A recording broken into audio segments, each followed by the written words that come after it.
Salve, salve! Surfografia de volta, temporada 25.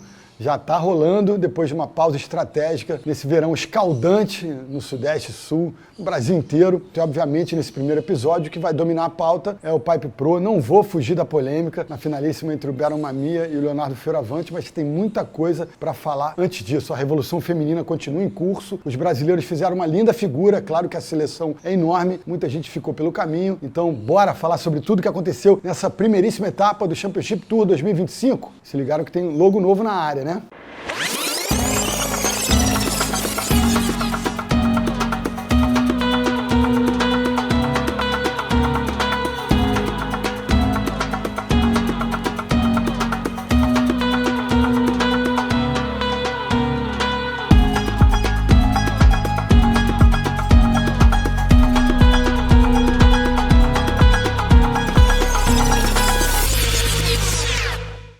Muitos analistas que se debruçam diante do circuito dizem que uma das coisas mais atraentes nessa temporada será, e foi já nessa primeira etapa, as performances femininas no nível altíssimo. A gente está assistindo uma revolução feminina no circuito de elite mundial e a líder desse processo não dá para negar que é a Caitlin Simmers, né? Embora ela não tenha vencido a etapa, foi vice-campeã. A bateria do campeonato feminino foi a semifinal entre Molly Picklum e a própria Caitlin, reeditando a finalíssima da temporada passada do próprio Pipe Pro. É impressionante assim, a naturalidade com que a Caitlin encara os desafios de Pipeline e o Backdoor. Backdoor já tinha provado no ano passado e também em Pipeline, e esse ano ela repetiu a dose com a mesma autoridade do ano passado, só não foi campeã da etapa por uma contingência, o ritmo ali na final, e a Tyler usou a sua experiência para navegar meio fora do radar ao longo do campeonato e chegar na final e vencer de uma forma consistente, eu não diria contundente, porque a Caitlin não teve nem a chance de ter uma segunda nota para rivalizar. A final feminina eu diria que foi um pouco anticlímax, depois de uma bateria eletrizante na semifinal entre a Caitlin e a Molly. Uma coisa que ficou clara para mim no evento feminino é que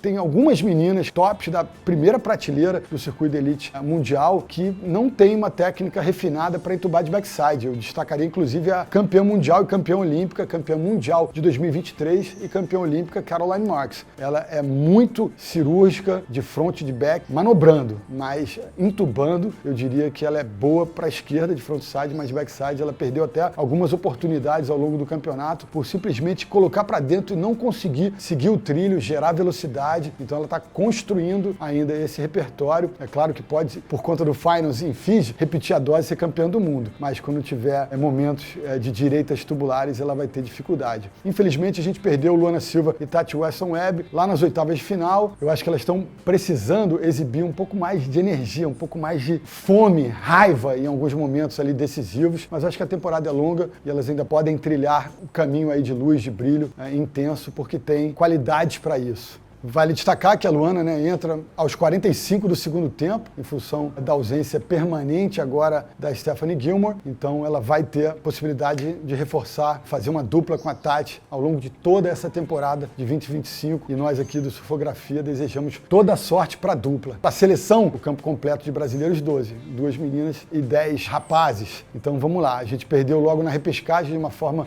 surpreendente Iago Dora e Samuel Pupo. O Iago, que é encarado por mim, por grande parte de quem observa o circuito de perto, como os favoritos, não só ao top 5, a fazer o Finals, como quem sabe até conquistar seu primeiro título mundial. E o Iago, de fato, é encarado como um favorito, mas eu acho que a gente fica com essa memória recente, dos 2 últimos dias, a sexta-feira apoteótica, com ondas pesadas, alucinantes, e o sábado com muita emoção, trocação em várias baterias, um ritmo muito intenso. E lá no começo do campeonato, o evento sofreu com chamadas, com ondas inconsistentes, muita areia em cima da bancada, ondas rolando mais pro backdoor e mesmo assim meio esmigalhando, não fazendo aquela linha muito consistente de tubo. Então acho que o Iago foi prejudicado pelas condições, mas estava igual para todo mundo. Ele acabou não conseguindo reagir, perdeu de forma super prematura, mas ainda enxergo ali a possibilidade de um ano para ele de brilho, e sendo o Finals disputado em Cloud Break, eu acho que ninguém há de negar que ele está nesse grupo dos candidatos ao título mundial, junto com Jack Robinson, Ethan Ewing, Griffin Colapinto. O Ítalo está nesse jogo, ainda mais depois da terceira colocação no Pipe Pro. Então vai ser um ano muito intenso e deve ser um ano de altos e baixos. E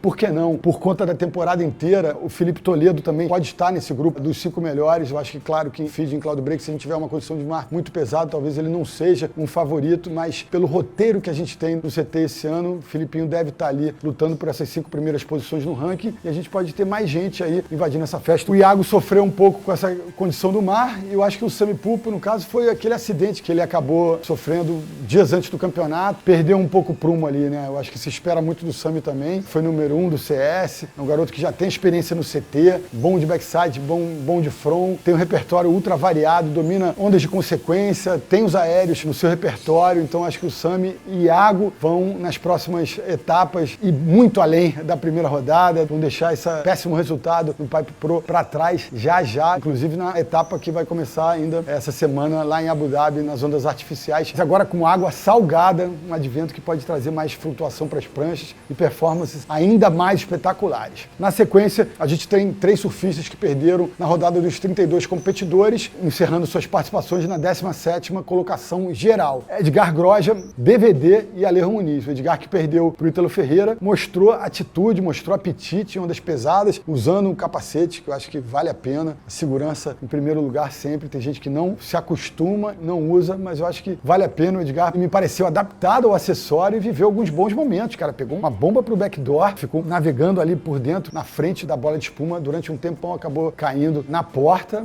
mas eu acho que para a estreia, para um cara que tem tão pouco tempo de água em pipe backdoor, ele fez uma boa figura. Quem sabe aí pode ter também uma temporada lutando pelo troféu simbólico de melhor estreante, porque tem 6 caras estreando nessa temporada e ele é um desses 6 caras. DVD perdeu para o Filipinho, uma bateria que o Felipe se impôs, pegou um tubo para o backdoor nota 8. Tanto se fala do Felipe em ondas de consequência. Ele me pareceu sereno até nas condições do mar, na rodada dos 32, lembrando que foi disputada no sábado com ondas grosseiras, pesadas, então foi legal ver o Filipinho entubando daquele jeito, com autoridade, gerando aquela velocidade que ele demonstra em outras ondas tubulares para a direita, como já fez na Barrinha, no Rio de Janeiro, como já fez em Jeffreys Bay, na África do Sul. Então, Filipinho de volta ao Tour e deve, de fato, ser um grande candidato a, pelo menos, figurar entre os 5 melhores ao final das 11 etapas da temporada regular. Alejo Muniz volta de uma forma, assim, heróica, depois de 8 anos fora da elite mundial, cirurgias nos 2 joelhos, resiliência grau máximo. Não teve uma boa participação no Pipe Pro, mas tem um longo ano pela frente, vai ter chance de brilhar em outras etapas. E aí a gente vira a chavinha, subimos uma fase à frente, a galera que terminou na 9ª colocação, eliminados nas oitavas de final, e são apenas 2 caras nessa situação, João Chianca e Felipe Toledo. Ele fez uma boa bateria, mostrou atitude e teve alguns bons momentos. Um duelo ali muito emparelhado, trocação interessante. Com o australiano, ele acabou não conseguindo reagir, terminou na 9ª colocação, enxergo um ano para ele de brilho, pode estar nesse grupo dos 5 melhores, dos candidatos ao título mundial. O João perdeu para o Miguel, que acabou se beneficiando por 2 baterias, onde seus adversários acabaram cometendo interferência. Na rodada dos 32, o marroquino Ramsi Bourrian, e nas oitavas de final, o João Chianca. O João acabou meio que bloqueando, acho que foi sem querer, cara. Os dois meio se embolaram numa onda do backdoor, o João ficou na frente do Miguel, acabou penalizado e o Miguel teve a sua passagem para as quartas de final facilitada. A gente tem que colocar uma luz nesse fato inédito, né? O Miguel se beneficiou num único dia por interferência de 2 adversários, né? E assim aconteceu com o João, que era um cara que a gente esperava muito em pipeline, mas eu destaco o momento que ele deu um depoimento depois da vitória dele na rodada dos 32, que ele teve ali um déjà vu de uma condição muito parecida com a condição que ele teve o grave acidente treinando para o Pipe Pro do ano passado, né? Então eu acho que ele ficou ali um pouco tenso, ficou um pouco fora do ar naquele momento. Acho que a gente não viu o melhor do João nessa etapa, mas é claro que ele domina essas condições de ondas de consequência e também vai ter chance de brilhar ao longo da continuação do roteiro nesse ano. Lembrando aquele momento inusitado do João arremessando o capacete, pegando uma onda para pipe bacana logo na sequência. Então, assim, tem gente que de fato não está se acostumando com acessório e muitos nem usam, talvez em função disso. Bora para as quartas de final? E a gente chega finalmente ao trio brasileiro que chegou ao Finals Day, o dia da decisão. Miguel Pupo, Ítalo Ferreira e Ian Gouveia. Miguel e Ítalo, eu acho que foi um duelo ali muito emparelhado, de notas médias para altas. Percebi o Ítalo inteligentemente usando talvez a maior prancha de todo mundo que foi para o dia decisivo, entre os 8 melhores do evento. Estava usando uma Team Patterson 6 e 8. A gente percebe ali que sobra um pouco de bico, mas eu acho que deu para ele uma capacidade de remada, de deslocamento dentro d'água, que foi interessante. Eu acho que plasticamente fica bonito também uma prancha prancha maior sobre os pés. É completamente diferente, por exemplo, do campeão do evento, bicampeão Baron Mamiya, que já tem uma base aberta, ocupa um perímetro ali da prancha bem grande e falta bico. Fica um pouco estranho, mas ele navega assim como uma bala de canhão por dentro dos tubos, né? Voltando aos brasileiros, Miguel talvez tenha exibido a melhor performance dele no campeonato, mesmo perdendo, ficando em quinto lugar. Ótimo resultado para o início de ano. Ele pôde exibir toda a sua categoria. Muita gente encara ele como um herdeiro, né, de Jerry Lopes, de Rob Machado, de ex-campeões do Pipe Pro, do Pipe Masters, como queiram, que ele exibe muita elegância, né, muito refinamento no seu estilo e também uma técnica apuradíssima e é destemido, cara, não se engane, seja para pipe, seja para o backdoor. Então, excelente quinta colocação e agora chego finalmente aos 2 semifinalistas, né? A gente nutriu esse desejo, essa esperança de ver uma final brasileira em pipeline, reeditando o que a gente já teve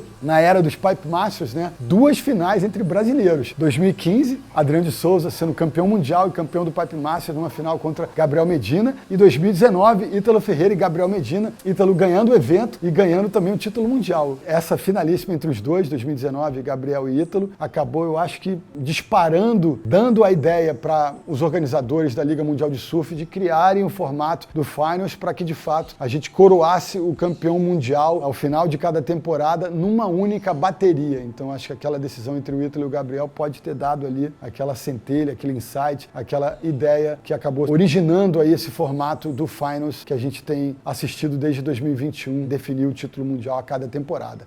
Mas Ítalo, todo mundo imagina que ele vai estar na conversa do título mundial nessa temporada, ainda mais com a ausência de Gabriel e John. Então, eu acho que ele reafirma essa condição de candidato ao título com essa terceira colocação, também como ele se comportou ao longo de todo o campeonato, entubando com maestria para pipe. A gente já conhecia a técnica dele para os tubos de frontside e a gente viu alguns momentos dele exibindo também um refinamento de como ele apurou o estilo, posicionamento da prancha, entubando de backside. Foi muito legal. Tanto ele quanto o Ian mostraram isso, que eles estão com essa técnica refinada tanto para a esquerda quanto para a direita, pipe e backdoor, e foi muito bacana observar cada uma das ondas surfadas por essa dupla fabulosa, né, cara? Dois caras que nos enchem de orgulho, cada um à sua maneira, né? O Ítalo sempre muito pilhado, muito focado, aqueles momentos pré-bateria, naquele ritual que exala energia, concentração, né? Eu acho que o Ian tem uma pegada um pouco mais leve, um pouco mais serena, lembrando muito do seu pai, Fábio Gouveia. Ian especificamente pegou, cara, uma chave que eu diria tecnicamente muito difícil, né, cara? Ele ganha na rodada dos 32 do Ryan Callanan, que a Austrália deposita muita esperança nele, mas ele não tá indo além das expectativas dos australianos. Nas oitavas de final, pegou um dos destaques do campeonato, né, cara? A gente tem que lembrar daquele momento de Alan Cleland, o mexicano, e de Jack Robinson. Eles não tiveram segundas notas consistentes, mas o Alan conseguiu 2 tubaços pro backdoor, nota 9,5. O Jack foi lá e pegou uma das ondas mais incríveis de todo o campeonato. Nota 10 pro backdoor, um monstro. Impressionante como ele fez um drop atrasado e como ele fez uma cavada de projeção ali, fazer aquela cavada e projetar para dentro do tubo, aquele monstro pro backdoor. Então, assim, perdeu pro Alan Cleland, que foi lá e perdeu pro Ian. Então, o Ian pegou uma chave tecnicamente muito casca grossa, ganhou do mexicano nas oitavas e ganhou do Endeca, campeão mundial, do maior nome da história do surf de competição de todos os tempos, o cara que ostenta 8 títulos em pipeline. O Ian foi lá nas quartas de final, carimbou a lycra do Slater, tanto que recebeu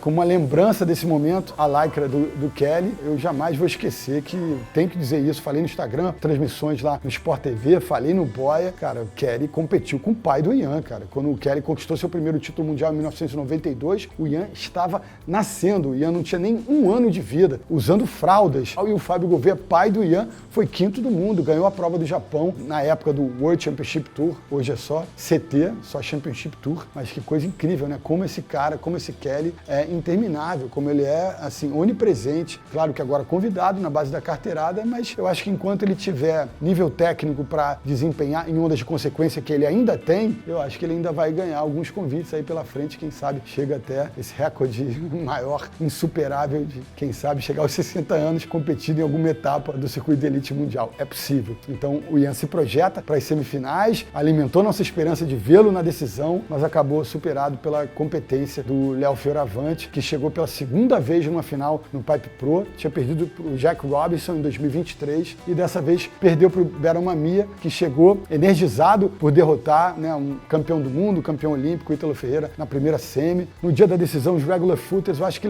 acabaram levando um pouco de vantagem, porque a gente tinha assim, muitas notas expressivas conquistadas nos tubos mais longos do backdoor, né? Então, Baron Mamiya e Léo Fioravante talvez tenham se beneficiado do fato de serem surfistas de base regular. Então, finalmente, eu chego à finalíssima, tão polêmica, né? Não parecia um duelo, parecia um monólogo, parecia uma bateria de um homem só, né? Até ali 10 minutos para o final do confronto, o Beron Mamiya estava dominando toda a cena, com uma autoridade impressionante, cara. Ele é o cara que surfa com as menores pranchas de todos os tops ali de mundial, no pico de pipe backdoor. É um garoto criado naquele ecossistema ali do North Shore de Oahu, mas devotado especificamente a esse A-frame icônico, né? Para um lado pipe, para outro lado backdoor. Embora eu acho que o estilo do John é mais refinado que o dele, eu acho que esse cara se coloca como hoje o melhor surfista daquela localização, daquele pico específico, pipe backdoor, pelo jeito que ele navega nas monstruosas, quando as condições estão desafiadoras, ele completa uns tubos com uma naturalidade, gera uma velocidade, ele vem de um local na bancada, né? Quando ele vai entubar para o backdoor, ele vem lá da quina de pipe, né? E vem por trás do pico, gera uma velocidade incrível, impressionante, e quando ele vai para pipe, parece que ele vem de um posicionamento de quem está querendo entubar para backdoor e off the wall. Ele me lembra muito uma evolução, assim, como se fosse um Danica Aloha, um Johnny Boy Gomes 3.0, né? Aquela coisa do Pig Dog, que é um pouco agressiva, muscular, não tão plástica. Ele dropa aquelas ondas, até especificamente para pipe, como se fosse um bodyboarder, cara. Eu acho que ali ele conta muito mais com a borda do que com as quilhas da prancha dele. Eu acho que ele ali perde a aderência das quilhas quando ele faz um drop tão vertical. Do triunfo dele, das grandes notas que ele consegue conquistar ao longo das suas trajetórias, desde o ano passado e reforçando esse ano, é em função de onde ele vem e de que ondas ele escolhe. Ele sabe aquelas ondas que vão dobrar, que vão produzir aquela boca do tubo, seja para pipe, seja para o backdoor, muito desafiadoras. E ele gera uma velocidade, ele percorre um perímetro. Teve muita gente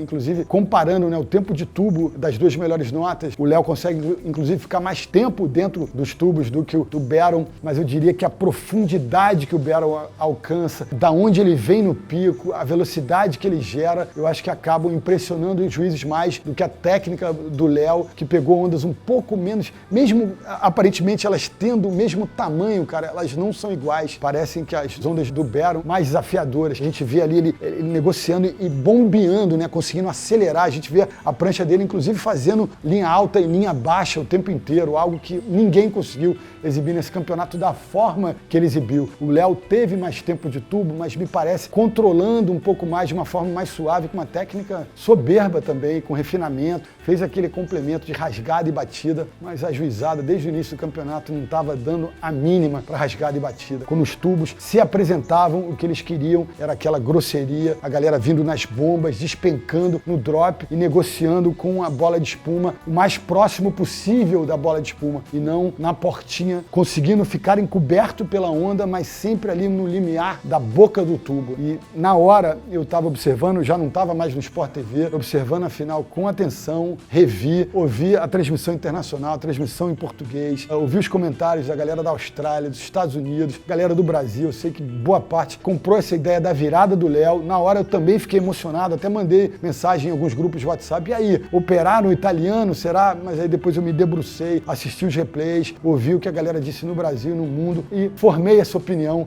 de que fato que o Beron encarou o desafio, encarou ondas mais desafiadoras e conseguiu desempenhar, conseguiu colocar um fator X ali, um algo mais que o Léo não conseguiu. Então assim, eu sei que é difícil, as notas demoram, parece que está sendo criada uma situação para eles determinarem o resultado que eles querem que se perpetue, mas a mecânica do quadro técnico é essa, um juiz dá a sua nota, todo mundo não é obrigado a dar uma nota igual, no tempo igual, então tem gente que demora um pouco mais mesmo. Eu acho que quando a gente tem essa coisa do empate técnico, parece que foi uma coisa operada para dar o resultado desejado, mas é tudo muito difícil de ser definido, são muitos aspectos, eles estão lá de frente para a ação, a gente está atrás da tela do computador, e numa televisão em casa, do outro lado do mundo, eles estão observando tudo com os sentidos aflorados e com a sensação de quem está ali em loco. É diferente, galera. E o resultado dessa análise também é diferente, entendeu? Então eu sei que muita gente não vai concordar com a minha opinião, mas eu não estou aqui para dar uma opinião que a galera concorde, eu tenho que dar a minha opinião baseado na ética, na minha experiência, no que eu ouvi, no que eu senti, no que eu interpretei de tudo que aconteceu. Então essa é a minha opinião. O Léo fez um lindo campeonato, o Beron foi o surfista do evento, coroado com bicampeonato, lembrando que ele entra agora num hall de nomes assim da primeira prateleira prateleira, especificamente do pico de pipeline. Alguns deles, inclusive, não foram campeões mundiais, foram especialistas em pipeline. O Bear agora está lá, ladeado, num balcão que tem gente da estirpe de Jerry Lopez, bicampeão, 72, 73. Logo na sequência a gente teve mais um havaiano, Rory Russell, campeão em 76 e 77. Aí entra em cena o primeiro australiano, Larry Blair, campeão em 78 e 79. Mais um australiano à frente, Tom Carroll, que foi tricampeão do evento, mas teve um bicampeonato consecutivo. Ele ganhou em 87, depois ganhou 90 e 91. Aí a gente entra já num momento histórico onde os surfistas de backside, notadamente os surfistas de base regular, começaram a encarar pipe com uma técnica refinadíssima e também usufruir dos tubos para o backdoor, que até os anos 1980 eram muito pouco utilizados pelo equipamento rudimentar da época e também pela técnica que a galera não conseguia ter o mesmo desempenho. Então a gente chega aos bicampeões já dos anos 1990 e século 21. Kelly Slater tem um tricampeonato, ou seja, ele supera todos os bicampeões consecutivamente. Então ele ganhou em 94, 95 naquela final época contra o Ock e 96 contra o Sonny Garcia. Então o Kelly tem um tricampeonato e ele que tem 8 títulos em pipeline. Chego finalmente ao Andy Irons, cara, que ele tem 2 bicampeonatos. 2002 e 2003, e aí o Jamie O'Brien vence no ano de 2004 e na sequência o Andy tem mais um bi, 2005 e 2006. Lembrando que em 2006 o Kelly estava ganhando uma final de 4 surfistas, colocando todo mundo em combinação e o Andy fez uma virada assim apoteótica, conquistando o título e o seu 4º caneco em pipeline. Então agora o Bear Mamiya faz parte desse clube dos caras que tem 2 títulos em pipeline consecutivos. E aí, compraram ideia? Revisaram seus próprios conceitos? Eu sei que muita gente não vai curtir, vai se sentir contrariado, mas, de novo, eu tenho que fazer jus à minha experiência e tenho que fazer jus também à ética jornalística, ponderar, ouvir, pensar e emitir opinião com uma boa dose de embasamento e profundidade, porque o Surfografia pretende trazer para vocês essa serenidade com profundidade. Beleza? Vamos lá? Se inscreveu? Se não se inscreveu, se inscreva, compartilhe o nosso conteúdo, comente também, que é muito importante. Voltamos com tudo em 2025 e muita coisa vai acontecer. Mal terminou o Pipe Pro, a gente já está fazendo uma mudança radical de panorama, repertório de manobra, a gente sai da onda mais icônica da história do circuito mundial, uma das mais desafiadoras também do Tour, para um complexo de ondas artificiais, que agora com água salgada, e a gente vai ter show de aéreos, manobras de borda, tubos também, porque as ondas têm tubos para a esquerda e para a direita, mas eu acho que vai ser uma mudança de panorama radical do North Shore de Oahu para o Oriente Médio, para as ondas artificiais, mas interessante para a gente observar quem vai sair liderando no pelotão de frente, muita coisa ainda para acontecer ao longo da temporada. Já já a gente traz uma revisão também de tudo que vai acontecer lá em Abu Dhabi e a gente espera que vocês estejam com a gente ao longo de toda essa temporada, beleza? Viva o surf brasileiro, mas viva o surf de uma maneira geral. Mahalo, aloha!